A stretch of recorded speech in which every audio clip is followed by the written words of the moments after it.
Hello students, good morning. BA second year online क्लासों में आपका स्वागत है। तो मानव भूगोल अपने पढ़ रहे हैं, इसमें निश्चयवाद और संभववाद हमने पढ़ दिया था। आज हम पढ़ेंगे नव निश्चयवाद, नियो डिटर्मिनिज्म। ठीक है, नव निश्चयवाद।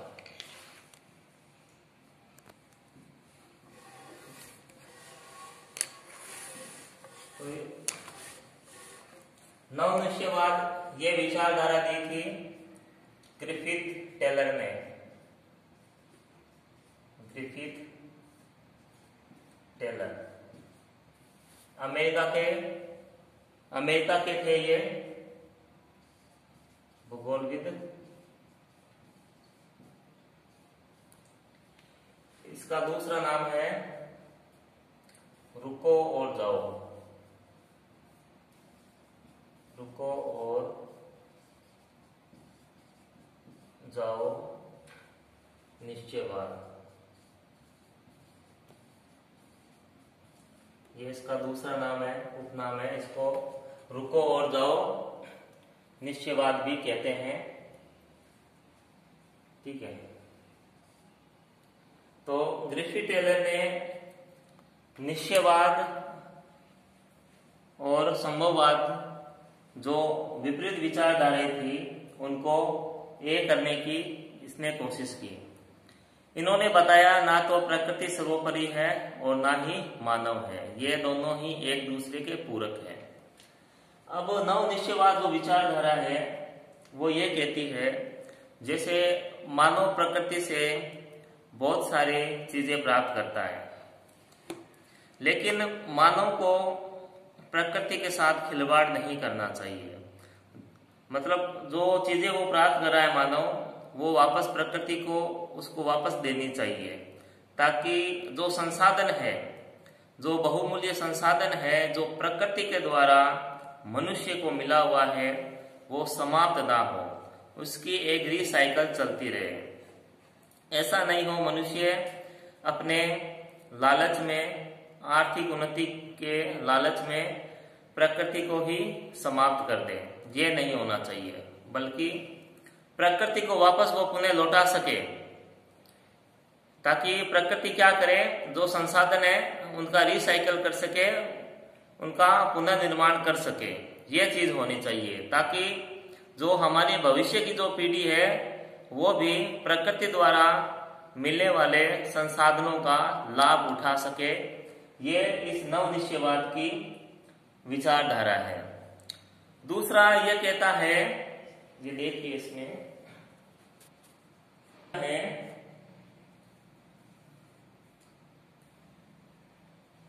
नियंत्रण की उपेक्षा नहीं की जा सकती, लेकिन इसके द्वारा निर्धारित सीमाओं में भी नहीं बंधा जा सकता। ग्रिफिथ टेलर कह रहे हैं, जो प्रकृति ने जो सीमाएं बना रखी है उन सीमाओं में हम बंद कर नहीं रह सकते हैं। ठीक है, एक हद तक ये प्रकृति हमें नियंत्रित कर सकती है और उसकी सीमाओं में हम बंद कर नहीं रह सकते। वास्तव में न तो प्रकृति का ही मनुष्य पर पूर्ण नियंत्रण है और न ही मनुष्य प्रकृति का विजेता है। और साथ में ये भी स्वीकार करते हैं, जो मनुष्य है वो प्रकृति को पूर्ण रूप से अपने नियंत्रण में नहीं ले सकता है, और ना ही जो मनुष्य है वो प्रकृति का विजेता है। कुछ हद तक वो अपने प्रकृति के अंदर संशोधन करके अपने समायोजन कर सकता है रहने के लिए। जो प्रकृति और जो मनुष्य है वो दोनों एक दूसरे से क्रियात्मक संबंध रखते हैं। मानव उन्नति के लिए यह आवश्यक है कि मनुष्य संबंधों का उचित विश्लेषण इसी मध्यम मार्ग द्वारा संभव है। ग्रिफिथ टेलर ने एक पुस्तक लिखी थी 1951 में, एक पुस्तक लिखी थी 20वीं सदी में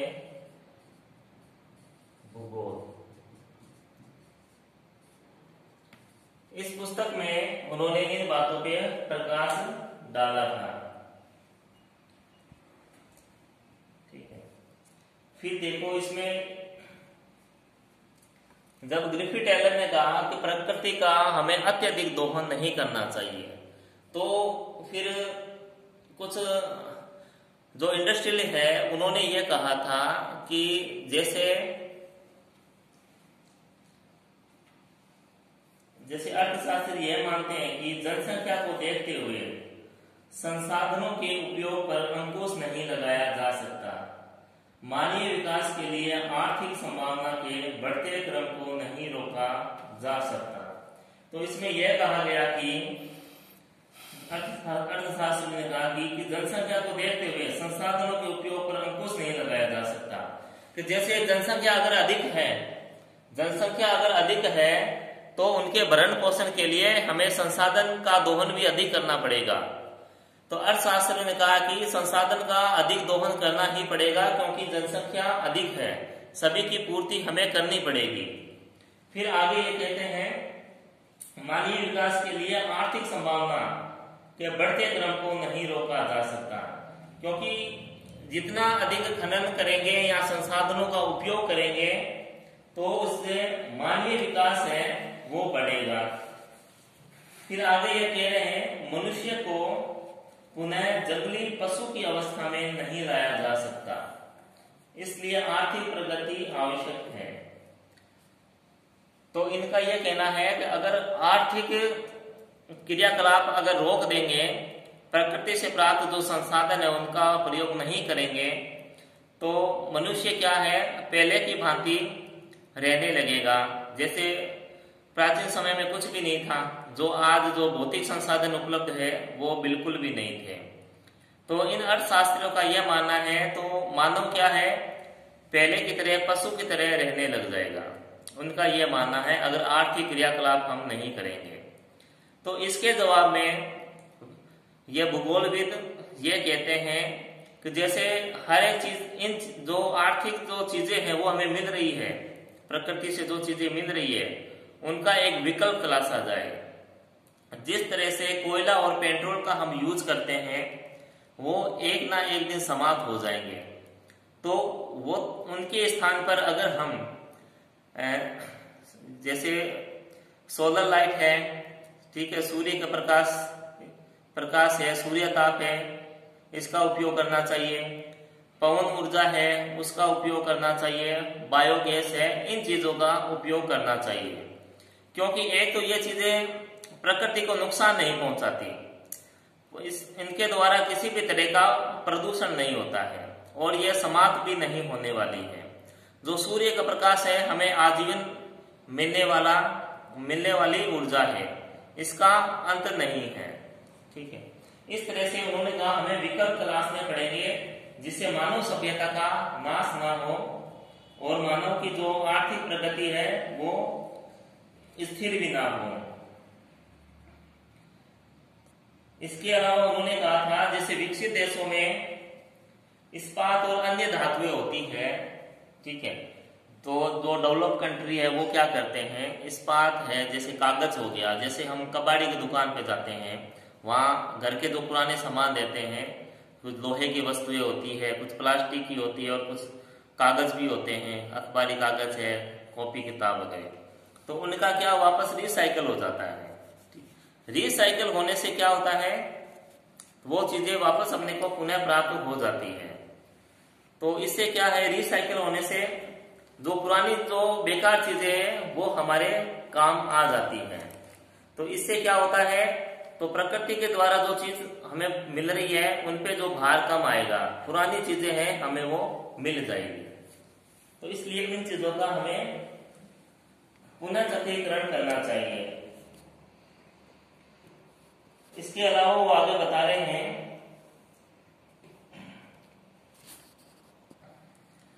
भूगोलवेताओं और पर्यावरणविदों ने पृथ्वी को अंतरिक्ष यान के समान बताया है। उन्होंने कहा है कि जिस तरह से अंतरिक्ष यान में खाने पीने की सीमित वस्तुएं होती है, ठीक है, उसी तरह से हमारी जो पृथ्वी पर है जो संसाधन है वो भी सीमित मात्रा में है। उनका जो उपयोग है वो दोहन है, वो बुद्धिमत्ता से करना चाहिए। आगे विद्वानों ने कहा है जिस प्रकार से डायनासोर पृथ्वी से विलुप्त हो गए हैं, उसी तरह से मानव जाति भी विलुप्त हो जाएगी अगर उन्होंने संसाधनों का उपयोग ढंग से नहीं किया। आगे वो कहते हैं जैसे संसाधन है उनका हम उपयोग कर रहे हैं, ठीक है, और नवीनीकरण भी कर रहे हैं, लेकिन जो नवीनीकरण हम करते हैं वो ऐसा तो है नहीं तुरंत ही हो जाए। आज अगर कोई पेड़ लगाया है हमने, ऐसा तो है नहीं वो तुरंत ही साल 2 साल में खड़ा हो जाएगा, उसको टाइम लगेगा, समय लगेगा प्रकृति को वापस बनने में। प्रकृति को नष्ट करना तो आसान है, मगर वापस उसका सृजन करना बहुत ही मुश्किल है। तो नवीनीकरण में भी समय लगता है, एकदम से नहीं कर सकते। तो डायनासोर की तरह मानव जाति भी इस तरह से समाप्त हो सकती है अगर मानव ने ध्यान नहीं दिया पर्यावरण पे। तो एक नियतिवाद के समर्थन थे, श्राडर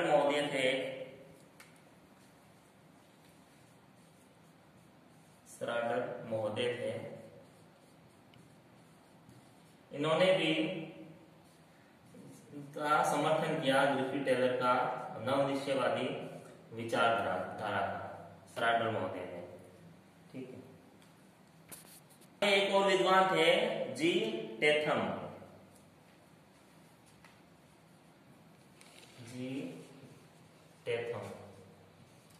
इन्होंने क्या किया था, जो नवनिश्चयवाद है इसे व्यवहारिक संभववाद नाम दिया था। व्यवहारिक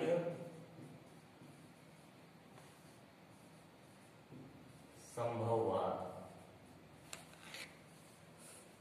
जी टेथम ने नवनिश्चयवाद को, ठीक है, व्यवहारिक संभववाद नाम दिया था, ठीक है। इसमें देखो अंतिम है, तो एक ब्रिटिश भूगोलवेता थे वुलरीज भी, ठीक है, वुलरीज ब्रिटिश भूगोलवेता थे वुलरीज, ब्रिटेन के थे ये। इन्होंने भी क्या किया है, ग्रिफिथ टेलर है इसका समर्थन दिया था।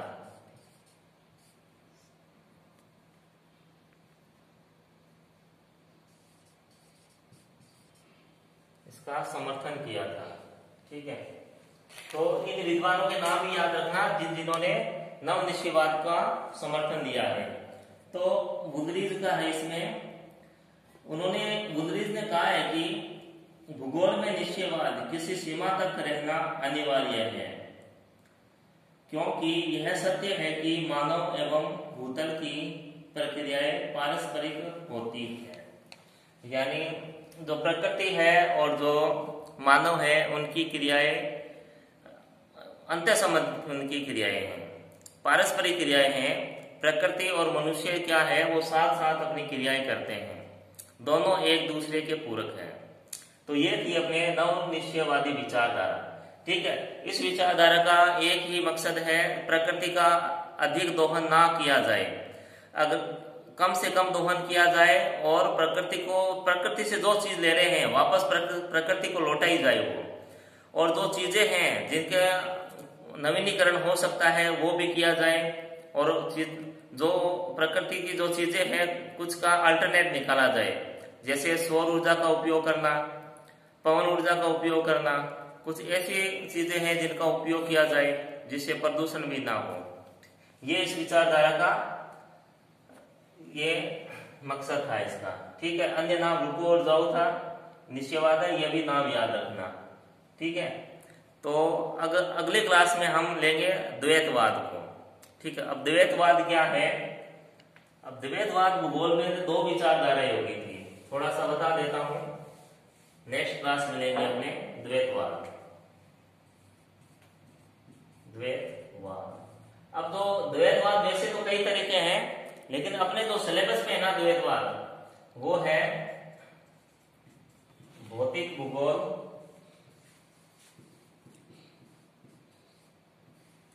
और मानव भूगोल।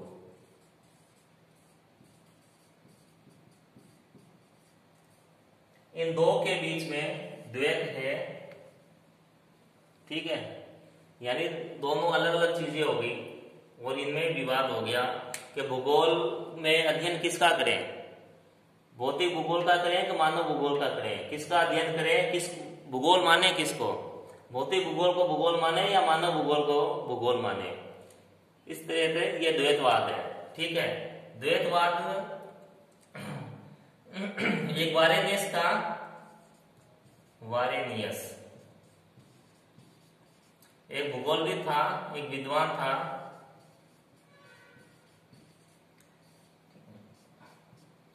इन्होंने इसकी शुरुआत की थी, एक पुस्तक लिखी थी इन्होंने, जियोग्राफी जेनरलिस।